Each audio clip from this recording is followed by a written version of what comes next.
आज प्रधानमंत्री श्रीमान नरेंद्र मोदी जी हरियाणा आ रहे हैं। उनका हरियाणा की इस पवित्र धरती पर स्वागत है। पर ऐसा लगता है कि हरियाणा के हितों की रक्षा की बजाय हरियाणवियों से अन्याय और हरियाणा के हितों पर कुठाराघात हो रहा है।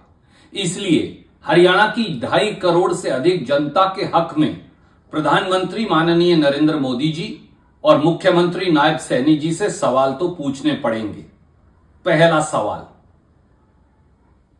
हरियाणा के हिसार एयरपोर्ट के लिए 7,200 एकड़ सरकारी जमीन हरियाणा सरकार ने एयरपोर्ट अथॉरिटी ऑफ इंडिया को दी है।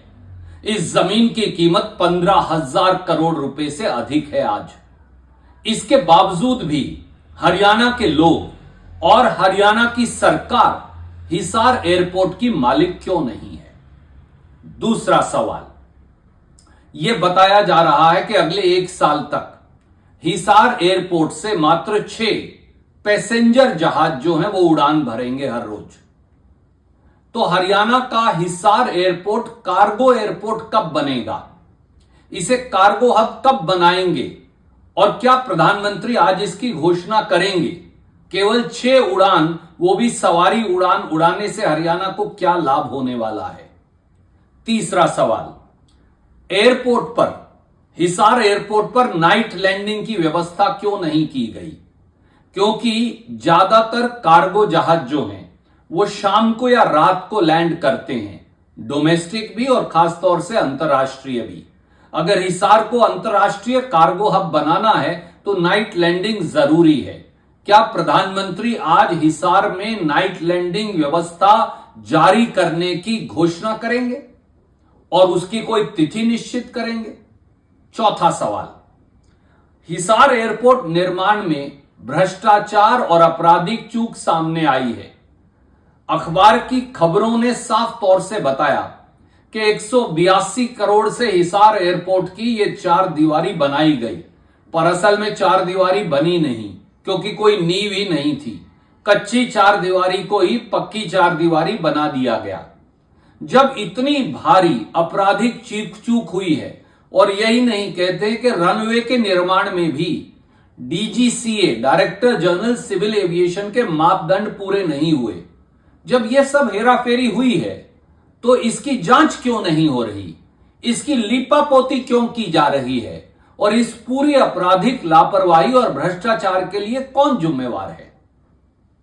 अगला सवाल, हिसार एयरपोर्ट में सुरक्षा चूक का मामला सामने आया है क्योंकि 4 दीवारी के नीचे से जानवर हर रोज जा रहे हैं। वन्य विभाग ने भी इसकी सुरक्षा की जिम्मेवारी लेने से इनकार कर दिया है। हरियाणा की पुलिस और कर्मचारी कभी कुत्ते पकड़ रहे हैं, कभी नीलगाय पकड़ रहे हैं, कभी बिल्लियां पकड़ रहे हैं, कभी कोई और जानवर पकड़ रहे हैं। मैं आपसे पूछता हूं, अगर जहाज लैंड कर रहा हो या टेक ऑफ कर रहा हो और ऐसे में अगर कोई जानवर रनवे पे आ गया तो बहुत बड़ा हादसा हो सकता है। अगर इतनी भयंकर सुरक्षा चूक है तो प्रधानमंत्री श्री नरेंद्र मोदी जी इस एयरपोर्ट का इनॉग्रेशन क्यों कर रहे हैं।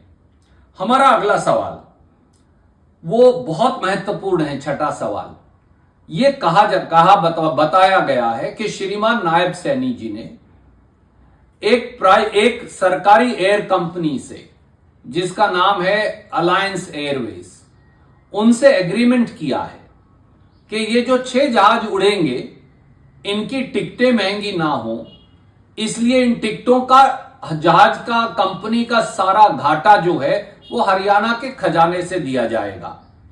नायब सैनी जी, क्या आप नहीं जानते कि पिछले 5 साल में आपके कार्यकाल में, भाजपा के कार्यकाल में, हरियाणा में बीपीएल की संख्या 52 लाख से बढ़कर 2 करोड़ 13 लाख हो गई है।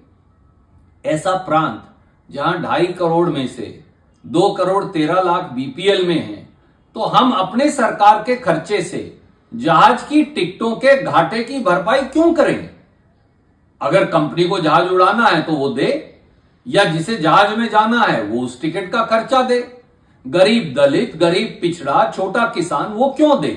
और आज जब बाबा साहब अंबेडकर जी की जयंती है तो क्या ये सारा पैसा गरीबों, दलितों, पिछड़ों, सामान्य वर्ग के गरीबों के लिए इस्तेमाल नहीं होना चाहिए। हमारा 7वां सवाल यमुनानगर थर्मल पावर प्लांट को लेकर है।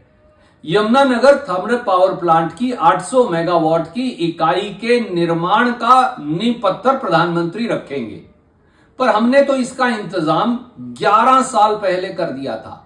कांग्रेस की सरकार ने 2009-10 में यह कंसीव करके दे दिया था, तो 11 साल तक बीजेपी ने 800 मेगावाट का यमुनानगर थर्मल पावर प्लांट क्यों नहीं लगाया? यह किसकी चूक है? हमारा अगला सवाल, यमुनानगर थर्मल पावर प्लांट की 1011 एकड़ जमीन 2007, 8 और 9 में कांग्रेस ने एक्वायर की थी। 600 मेगावाट का थर्मल पावर प्लांट वहां लगा भी दिया। उसी जमीन और उसी रेलवे कनेक्टिविटी की वजह से आज ये थर्मल पावर प्लांट लग पा रहा है, ये खुशी की बात है। तो क्या प्रधानमंत्री नरेंद्र मोदी जी और सीएम नायब सैनी जी आज बोलते हुए कांग्रेस की दूरदर्शिता का, कांग्रेस के काम का धन्यवाद देंगे? क्योंकि अगर हम वो 1011 एकड़ जमीन एक्वायर ना करते, हम 800 मेगावाट का प्लांट लगाने की प्लान ना बनाते, हम वहां रेलवे लाइन ना बिछाते, हम वहां कोल कनेक्टिविटी ना करते, तो आज ये नहीं लग सकता था। तो प्रधानमंत्री जी, आपसे ये सादर अनुरोध है कि कांग्रेस के द्वारा किए काम के लिए आज कांग्रेस पार्टी को और हरियाणा के लोगों की दूरदर्शिता को धन्यवाद अवश्य दें। आज आप यहां आ रहे हैं हरियाणा की वीर भूमि पर, हरियाणा की पवित्र भूमि पर आपका स्वागत है, पर इन 10 सवालों का जवाब आज जरूर हरियाणा की जनता को देकर जाएं। नमस्कार, जय हिंद, जय हरियाणा।